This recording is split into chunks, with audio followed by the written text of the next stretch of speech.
चर्चा भए गेल। तो अब सरकार के वास्तव में अपनी की इच्छा है ना है तो ऑटो ज्यादा धैर्य नहीं करे चाहिए, ज्यादा वेट नहीं करे चाहिए, ओकरा एगो विशेष सत्र डाके चाहिए। क्या देख विधानसभा यानी विधानसभा सत्र अब चलते के बनी तोड़ जाए के गुरु जी। तो अब अगला सत्र तो चले के संभावना हो नवंबर दिसंबर में, जगरा हमने कही है शीतकालीन सत्र। तो यदि शीतकालीन सत्र तक वेट करवे तो कहीं ना कहीं सरकार के एगो विशेष सत्र डाके के चाहिए। विशेष सत्र में अपन जनता कैबिनेट में प्रस्ताव पारित भेला इटा के विशेष सत्र में प्रकट करे चाहिए। और बाद देखे चाहिए कौन विधायक समर्थन कर ले और कौन विधायक नहीं समर्थन कर ले। लेकिन चूंकि ना सही बात हो, अगर वास्तव में बहुत जन जे टीका टिप्पणी करो कि नहीं केंद्र सरकार सॉरी राज्य सरकार इटा आनंद फानंद में कर ला, तो पहला बात तो हमने स्वागत करे, एकदम स्वागत है, लोके की कहीं मतलब ना। लेकिन अपनी के बात को ध्यान दिए तो जे लोग भी कहो कि सरकार आनंद फानंद में जल्दबाजी करल हो और अगर पीछू की हाव ना हो तो ओकरो बात के लिए खातिर ध्यान दिया तो कि अभी विधानसभा सत्र आवे वाला हो, अभी मोटा मोटी 2 महीना टाइम आओ, सितंबर आओ, अक्टूबर आओ, ऐसे को आधा नवंबर में चलते तो 60 दिन वेट करे से अच्छा है। वो विशेष उच्चारण भी नहीं बहल, हमने अपना स्थिति खराब बह गला है। विशेष सत्र डाकल जाए और ओकर में फिर प्रस्ताव डाके जनता के कैबिनेट में मोहर लागल है, वो प्रस्ताव के मुहर विशेष सत्र में विधानसभा में लगे चाहिए। और बाद अपन केंद्र के फॉरवर्ड करते रहते। तो फिलहाल राज्य सरकार के सोचे चाहिए ताकि केंद्र तक केंद्र के सत्र रहते और में केंद्र तक पहुंच जेते। लेकिन राज्य के हमार निर्णय हमार मतलब सुझाव हो बप्पीदा की राज्य सरकार के विधानसभा के विशेष सत्र डाके चाहिए और ओकर में बात लगे रखे चाहिए और ये प्रस्ताव के पारित करे चाहिए। जैसे कैबिनेट में प्रस्ताव पारित भेले, अब चूंकि विधानसभा की बात आ रही तो विधानसभा में फिर प्रस्ताव पारित होते और फाइनली जो अगला सत्र है तो शीतकालीन सत्र ओकर में केंद्र तक चल जेते नियमटा तो बेटर रहते। बाकी राज्य सरकार जब भी निर्णय लेके आले हमने स्वागत करे, समर्थन करे, लेकिन थोड़ा सा सोचे के चाहिए कि उतना दिन वेट नहीं कराना चाहिए क्योंकि अगला सत्र आने वाला भी 2 महीना है। तो 2 महीना तक तब तक सिर्फ कैबिनेट में ही प्रस्ताव पारित भेल हो, अभी विधानसभा जाना हो तो इतना थोड़ा सोचना चाहिए। और दूसरा बात तनी जनता से भी हटे निवेदन करवे कि एकदम अब आंदोलन टी के बहुत बारीक से ध्यान से देखियो, कारण कि हाँ राकेश दा बिल्कुल कोल्हान के साथ है हम लोग। अगर कोल्हान में ऐसा मामला आ रहा है 64 का तो बिल्कुल सरकार उस 64 पर पहल करे। बाकी जो भी कोल्हानवासी जो निर्णय लेंगे सामूहिकता के साथ, कोलांचल के साथ साथ उत्तरी छोटा नागपुर, क्योंकि हम लोग उत्तरी छोटा नागपुर में से आते हैं तो आपके साथ है कोल्हानवासियों, हम लोग कंधे से कंधा मिलाकर चलेंगे। तो बाकी सुने कि कोई बयान दिया था कि कोल्हान जल उठेगा, तो हम भी थोड़ा सा सोचे कि भाई क्या मामला है कोल्हान में। तो कोल्हान के साथीगण आप लोग जो निर्णय आपके पास जो माहौल है और आपके पास जो भी चर्चाएं हो रही है खतियान आधारित स्थानीय नीति को लेकर, आप लोग के हम लोग साथ हैं जी। मुकेश दा हम भी वही चाहते हैं कि विशेष सत्र का मांग किया जाए और विशेष सत्र के माध्यम से ही उमेश दा जरूर आएंगे और टाइम देंगे। विशेष सत्र के माध्यम से ही विधानसभा में जाके इसका प्रस्ताव पारित होना चाहिए, क्योंकि अगर आप विधानसभा सत्र का वेट करेंगे तो अगला विधानसभा सत्र 2 महीना बाद है, शीतकालीन सत्र में है। तो इसलिए कहीं ना कहीं जो लोग इस बात को कह रहे हैं कि सरकार हमें दिग्भ्रमित कर रही है, तो हम लोग कुछ पल के लिए इस बात को सोचना होगा, वास्तव में चिंतन करना होगा, क्योंकि सत्र अभी 2 महीना बाद है। तो सरकार को चाहिए विशेष सत्र बुलाया जाए, आहूत किया जाए और वहां फिर इस बात का चर्चा होना चाहिए। बाकी सभी साथियों से निवेदन होगा कि अभी थोड़ा सा ध्यान देंगे, विपक्ष में जो लोग बैठे हैं उन पर भी ध्यान रखेंगे, क्योंकि विपक्ष का भी रोल होगा, सहमति देना पूर्ण बहुमत से विपक्ष का भी रोल होगा। जब विधानसभा में ये प्रस्ताव जाएगा तो उस समय अगर कोई माटी का गद्दार दिखेगा तो उसको भी माफ नहीं किया जाएगा, इस बात को याद रखिएगा, चाहे विपक्ष में बैठी जो भी पार्टियां हैं। क्योंकि पक्ष में तो जेएमएम और कांग्रेस की पार्टी है, विपक्ष में बहुत सारी पार्टियां हैं जिनमें भारतीय जनता पार्टी प्रमुख, उनके साथ आजसू पार्टी है। तो चूंकि इस बात को भी अब देखना है, जेपीएससी का भी मुद्दा उठाएंगे दादा, धीरे धीरे सब मुद्दों को हम लोग बात को रखेंगे। तो इसलिए सभी साथियों से निवेदन होगा कि आप लोग इस बात को भी अवगत रहें और जो भी विधायक हमारे अनफेवर बात कर रहे हैं वहां भी शक्ति प्रदर्शन की तैयारी करें, क्योंकि उन्हें आभास कराना होगा कि माटी हमारी है। आप एक तो कब्जे से आकर यहाँ ठहरे हैं, एक तो आपको हमने प्रेम सम्मान दिया, रहने के लिए स्थान दिया, उसके बाद भी अगर आप विरोध करेंगे, झारखंड की माटी में खाकर झारखंड की भावनाओं का विरोध करेंगे, झारखंड की पहचान का विरोध करेंगे, तो मुझे लगता है ऐसे लोगों को भी जवाब देने का वक्त आया है। तो इसलिए आप सभी से निवेदन होगा, खासकर जो विपक्ष के विधायक हैं, जिनमें भारतीय जनता पार्टी के कुछ विधायक उलूल जुलूल बयान देना आरंभ किए हैं, उनसे थोड़ा पैनी की नज़र के साथ उनको देखना है और साथ ही सबक भी सिखाना है, क्योंकि स्पष्ट है जैसा देश वैसा वेश। अतः भारतीय जनता पार्टी रहें या फिर अन्य पार्टी की सरकारें रहें, आप झारखंड में तो झारखंड में झारखंडी भावना की बात करें, झारखंड के मुद्दों पर बात करें, झारखंड का विकास कैसे होगा उस पर बात करें। यहाँ दिल्ली की अच्छी राजनीति नहीं चलनी चाहिए। आप दिल्ली बैठकर झारखंड का जायजा नहीं ले सकते हैं। झारखंड में आप आए, झारखंड के में से आपके विधायक चुने गए हैं, तो आपका कर्तव्य बनता है झारखंड के लिए बात करना और साथ ही एकजुटता रहे, क्योंकि विशेषकर हम चूंकि कोयलांचल से आते हैं। कोयलांचल में एक हमारे विधायक थे आदरणीय अनूप सिंह जी, फिलहाल उनका तो बयान पक्षधर लग रहा है, क्योंकि उन्हें भी आभास हो गया है कि झारखंडी एकजुट हो रहे हैं और बेरमो विधानसभा में कहीं ना कहीं लोकल वोटर भारी हैं। हालांकि चूंकि हमारी पहचान रही है कि हम लोग काफी सोए हुए लोग रहते हैं, हमें अपनी वोट पावर का एहसास नहीं होता है। 1% 1 वोट 1 वैल्यू, ये सब हम लोग ठीक से समझ नहीं पाते हैं कि हमारे लिए वोट पावर क्या होता है, बिल्कुल नहीं समझते। खासकर अभी देखिए, हम लोग सभी किसान वर्ग से हैं, लेकिन हम लोग कोटा का चावल के लिए पूरा परेशान रहते हैं कि कैसे मेरा नाम जुड़ेगा, जबकि हमारा बड़का बड़का खेत है। तो कहीं ना कहीं हम लोग अपनी शक्ति को समझ नहीं पाते हैं। प्रवीण दास जोहार, धन्यवाद प्रवीण दास। हम लोग सोचे क्योंकि एक मैसेज देखे थे कोल्हान को लेकर, इसीलिए सोचे चलिए आप लोग बिंदास है, तो हम लोग को भी अच्छा लगा कि कोल्हान के साथ ही बिंदास है। तो इसलिए एकजुटता के कारण फिलहाल जोहार महावीर दा, एकजुटता के कारण यह संभव हुआ है कि बेरमो जहाँ सदैव माने अन्य राज्यों से जो प्रवास कर आए थे वे लोग विधायक बने थे मैक्सिमम, आज वे लोग अगर हित में आए हैं और कहीं ना कहीं ऊपर मन से ही बात कर रहे हैं, तो कहीं ना कहीं आंदोलन की जीत है। आंदोलन के कारण बैकफुट पर, जैसे बैकफुट पर रखना है।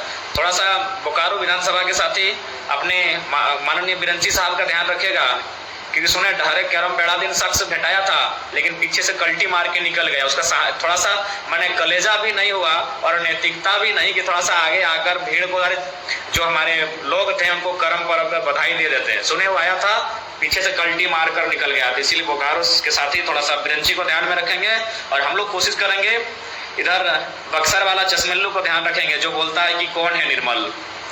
सुने उसके मुंह से भी अनाप शनाप शब्द आने लगे हैं, तो कौन है निर्मल उसका भी उत्तर देंगे और 1932 खतियान क्या उसका भी उत्तर देंगे।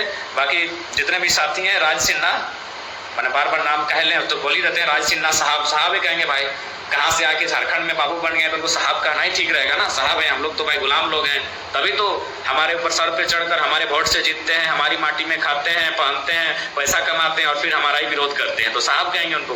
तो राज सिन्हा साहब का भी बयान आ रहा है, इसलिए धनबाद के साथी भी तैयार रहेंगे।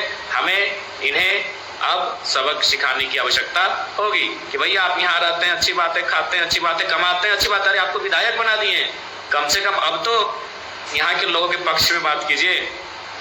बिल्कुल बाबूलाल मरांडी पर नजर होनी चाहिए, सुरेश महतो पर नजर होनी चाहिए, दीपक प्रकाश पर नजर होनी चाहिए कि ये लोग अब क्या स्टेटमेंट दे रहे हैं, क्योंकि ये हम दीपक प्रकाश तो हम उनको कंफर्म नहीं जानते कहाँ के, लेकिन बाकी तो जो शख्स हैं, जो बड़े नाम हैं, वह माटी से हैं। अतः इनका क्या स्टेटमेंट होगा, ये देखने वाली बात होगी।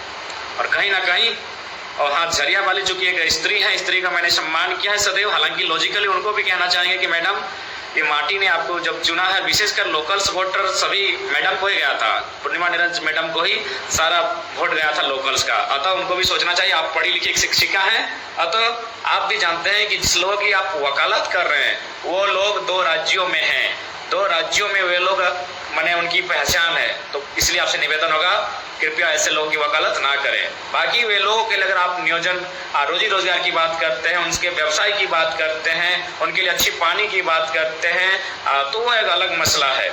लेकिन फिलहाल आपसे भी निवेदन होगा, माननीय पूर्णिमा निरंजन सिंह जी जो वर्तमान झरिया की विधायिका हैं, क्योंकि आप स्त्री हैं, मैंने स्पष्ट कहा है, उनका सदैव सम्मान रहा है। हालांकि आपने भी नकारात्मक बातें कही हैं, जल उठेगा, ये होगा, ये सब गलत बातें हैं। आप स्वयं जानती हैं यह राज्य किनका है, किनके लिए राज्य बना है और क्यों बना है।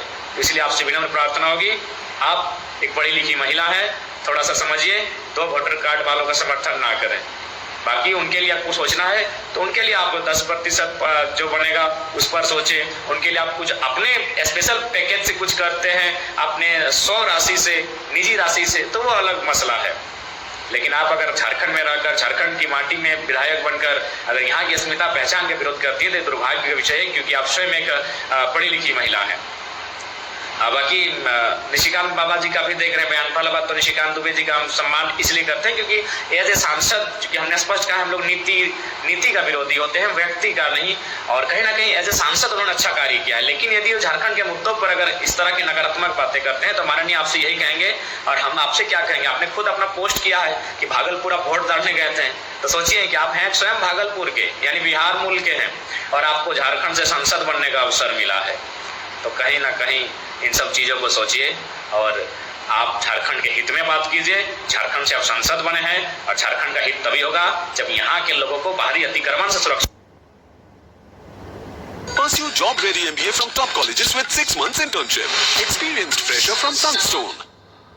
किया जाएगा और बाहरी अतिक्रमण से तभी सुरक्षित किया जाएगा जब यहाँ 1932 के आधार पर स्थानीय नीति तय होगी, ग्राम सभा के आधार पर तय होगी, भाषा संस्कृति को यहाँ आगे बढ़ने का अवसर मिलेगा। इसलिए मैं तमाम साथियों से निवेदन करूंगा, ध्यान रखिएगा। हालांकि नवीन जायसवाल जी जो भारतीय जनता पार्टी के विधायक हैं, उनका लेटर हेड देखें, चलिए अच्छा लगा, क्योंकि एक रांची सिटी, अब सिटी में कहाँ के हैं हम कंफर्म नहीं है, लेकिन मुझे अनुमान था कि शायद वो हमारी माटी के नहीं है। अगर हैं तो स्वागत है, और नहीं भी है तो उनके इस फैसले से अच्छा लगा कि आपने जनभावना का सम्मान करने की बात कही है। तो ठीक इसी प्रकार जितने भी विधायक हैं, स्पष्ट आप जान लीजिए कि आप इस राज्य में आए थे रोजी रोजगार के लिए, लेकिन इस राज्य का बड़प्पन, इस राज्य की महानता कि आपको यहाँ से विधायक बनने का अवसर दिया, तो कम से कम इस राज्य की सुरक्षा के बारे में सोचिए। ठीक है, सबका वेट है, लेकिन कोर्ट रहे चाहे विधानसभा रहे, उनको जनता की भावना का सम्मान करना चाहिए। बाकी सभी साथियों से निवेदन होगा, अगर जरा सा भी कहीं नाई नुकुर होता है तो एक बहुत बड़े विद्रोह के लिए तैयार रहें। वैसे भी मैंने जिंदा मुर्दा अवस्था में जिंदा रह के क्या फायदा है। जेटेट पर भी दादा आंदोलन कीजिए दादा, हम लोग साथ हैं, हम लोग एकदम साथ है दादा। जेटेट का मुद्दा हो, जेपी जो भी मुद्दा है, हम लोग साथ हैं, और ये हर तरह के आंदोलन हम लोग की उपस्थिति रहेगी, निश्चय ही जान लीजिए उपस्थिति रहेगी। लेकिन हाँ, यही निवेदन होगा कि हर एक आंदोलन से नेतृत्व अलग अलग तरीके से हो तो आनंद आएगा, अच्छा लगेगा कि हर व्यक्ति नेतृत्व के लिए तैयार है, इसलिए नेतृत्व आप लोग कीजिए। रणवीर बाबा जी, हम लोग तो डॉक्टर लंबोदर साहब का बयान को नहीं देखे हैं, सुने हैं, लेकिन विधानसभा में काफी देखे उनको समर्थन करते हुए, उनके भी बयान पर नजर रहेगी। चाहे जो भी रहे विपक्ष में बैठे लोग, उनसे यही निवेदन होगा, अब पक्ष की बात करें, अब माटी की बात करें। यदि आप राजनीतिक फायदे के लिए आप सरकार के विरोधी हैं वो अलग मसला है, लेकिन आप राज्य के विरोधी ना बने, बस यही कहेंगे। आप सरकार के विरोधी हो सकते हैं क्योंकि आप लोग विपक्ष में बैठे हैं, लेकिन राज्य के विरोधी मत बनिएगा। राज्य विरोधी यानी 1932 के विरोध में बात करना यानी सरकार का विरोध नहीं रहेगा, राज्य का विरोध रहेगा। इसलिए इस मसले पर आप राज्य का समर्थन करें। शायद याद होगा, मुझे एक याददाश्त मेरी सही है या फिर मेरे पास जो जानकारी हो कितनी सही है कि इंदिरा गांधी के टाइम शायद अटल बिहारी वाजपेयी विपक्ष में थे और मुद्दा शायद कोई युद्ध का था, तो अटल बिहारी वाजपेयी ने विपक्ष में रहते हुए कहा था कि इस युद्ध में आप निर्णय लीजिए, देश का मामला है, हम लोग आपके साथ हैं। ठीक उसी प्रकार जो विपक्ष में बैठे लोग हैं, भारतीय जनता पार्टी आजसू के साथ जो भी तमाम पार्टियां हैं, आप सरकार के विरोधी हो सकते हैं, लेकिन चूंकि राज्य का मामला है, इस मसले पर आप आनाकानी और नकारात्मक बयान और नकारात्मक भावना नहीं रखेंगे। अन्यथा जनता इस बार बहुत मेहनत के बाद जागी है, और जागी हुई सोई हुई जनता जो जागी है उसे आक्रोशित ना करें। अभी बहुत सारी लड़ाइयां लड़नी है। उलगुलान 3.0, जी हाँ संजय दा, मैं भी स्वीकार करता हूं कि माननीय सांसद जी ने बहुत अच्छा कार्य किया, और इतना अच्छा कार्य किया कि हमारे धनबाद के एयरपोर्ट और एम्स को अपना देवघर ले गए। उनके कार्य की हम प्रशंसा करते हैं, लेकिन राज्य के हित में अगर वो गलत स्टेटमेंट देते हैं तो फिर ये उचित नहीं होगा, क्योंकि वो स्वयं भागलपुर से संबंध रखते हैं। उन्हें प्रेम और जीत यहाँ झारखंड की माटी के लोगों ने दिया है, तो उन्हें यहाँ के लिए, खासकर इसके पहचान के लिए उन्हें सोचना होगा। इसलिए सभी से निवेदन होगा, ध्यान रखेंगे कि अब कौन माटी से गद्दारी करते हैं और कौन पार्टी की वफादारी करते हैं। यहाँ पार्टी से वफादारी करने का समय नहीं, ये माटी से गद्दारी करने का भी समय नहीं है। ये समय है माटी से प्रेम करने का, माटी का कर्ज अदा करने का। आप समर्थन में बात कीजिए। बाकी यही कहना चाहेंगे, पुनः पक्ष विपक्ष सब मिलकर खतियान आधारित स्थानीय नीति जो सदियों से मांग चल रही है उस पर एकजुट हों। चित्रंजन दा, डिप्लोमा जैसे का एग्जाम, जी हाँ वो शांत नहीं होगा।